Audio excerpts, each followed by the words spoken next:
Hello dear students. So in the last class we have seen how to solve a Cauchy problem, and in that we have solved a PDE and an initial condition was given to us, and we found that there is a unique solution to the PDE. In fact, the initial condition was prescribed on the y-axis, and in that case we got a unique solution. So this PDE we considered, and we got a unique solution to this PDE. Now, in this problem, we have to note certain things. The first thing is that we have considered PDE as an ODE, okay, because there was only integration with respect to only one variable was there. So we have considered the PDE as an ODE, and we integrated along the x direction. We integrated it from 0 to x. So actually what we did in that problem is we have solved a set of ODEs for each x. Okay, so we have solved a set of ordinary differential equations. So this is given in this figure. So we have an ODE at each line. It represents an ODE.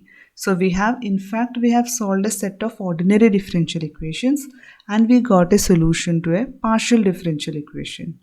So this is one of the main idea of solving a PDE. That is, we have solved PDE in terms of an ODE. Now also in equation 2, if we change the initial condition, we will see that we will get different types of solutions.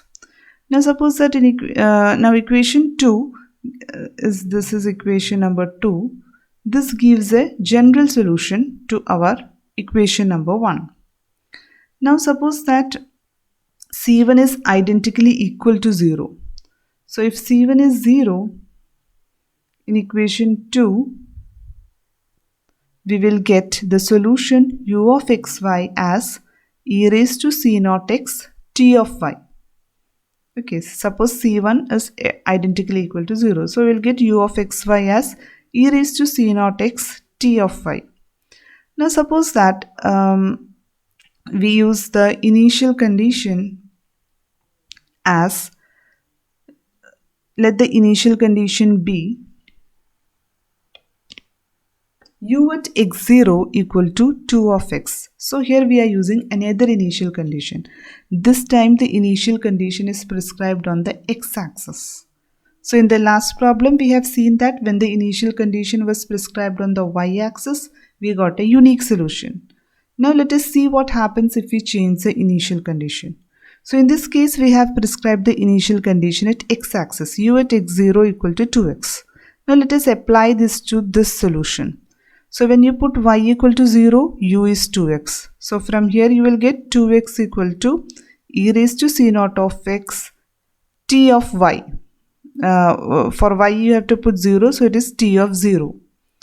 Which means that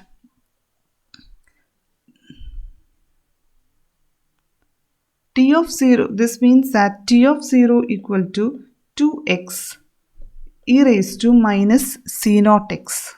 Now this is impossible. Why? Because in LHS you have t of 0 and RHS you have it is a function of x. Now this is not possible. So we cannot find a t, we are unable to find a t of y for which the general solution is valid. Hence we can say that this equation has no solution.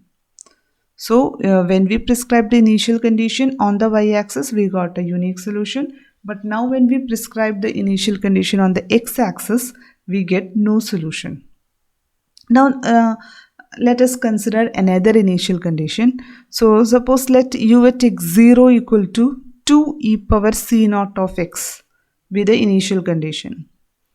Now we have the general solution is u of xy.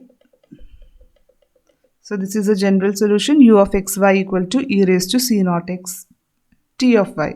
Now you apply the initial condition, you have to put y equal to 0. So this implies 2 e raised to c naught x equal to e raised to c naught x t of 0. So e raised to c naught x being a non-zero quantity will get cancelled. So we'll get t of 0 equal to 2. So it means that if you can take any function t which is a function of y, and it should only satisfy the condition that at origin it should take the value 2. So we can see that there are infinitely many functions which will satisfy this condition. The only thing is that t should be a function of y, and at origin it should take the value 2. So there are many choices for t of y for which this equation will become a solution. So in this case we have infinitely many solution. So we can see that when we change the initial condition, we are getting so many types of solutions.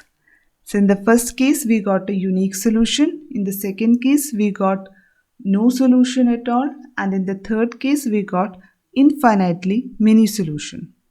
So so what we have to understand is that when we are solving the PDE, we are not only solving the PDE, but we are solving the PDE together with the initial condition.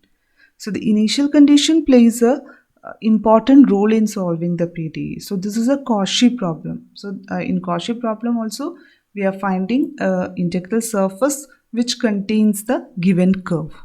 Okay. So there will be so many surfaces, but the surface which contains a given curve, that is the idea of a Cauchy problem. So what we have to understand is that we are not solving a PDE independently, but the initial condition is also important.